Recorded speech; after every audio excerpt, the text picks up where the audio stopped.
அருட்பெருஞ்சோதி அருட்பெருஞ்சோதி தனிப்பெருங்கருணை அருட்பெருஞ்சோதி. கோவை இலை அல்வா செய்வது எப்படி என்று இப்பொழுது பதிவு செய்கிறோம். அனைவருக்கும் வணக்கம்.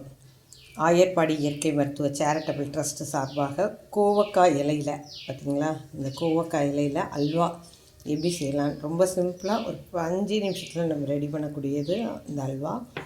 இல்லை நம்ம என்ன பண்ண போகிறோம் அப்படிங்கிறத பாருங்க. ரொம்ப ஈஸியானது. கோவை இலையை ஒரு 10 இலை 15 இலை எடுத்துக்கோங்க. எடுத்துகிட்டு அது கூட ஒரு கைப்பிடி தேங்காய் வச்சுக்கோங்க. ரெண்டையும் மிக்சியில் போட்டு அடித்து வடிகட்டிடுங்க.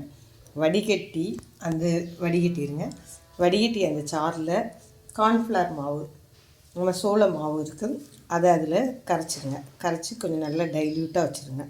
வச்சுட்டு சட்டியை அடுப்பில் வைக்கிறோம். அதில் கொஞ்சம் நெய் விடுறீங்க. முந்திரி பருப்பை வறுத்து தனியாக எடுத்து வச்சுக்கோங்க.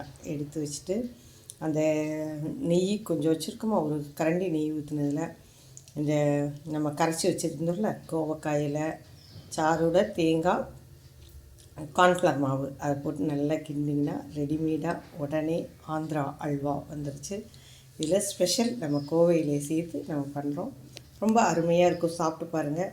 ஆரோக்கியமான அல்வா, கோவைக்கீரை அல்வா. நன்றி.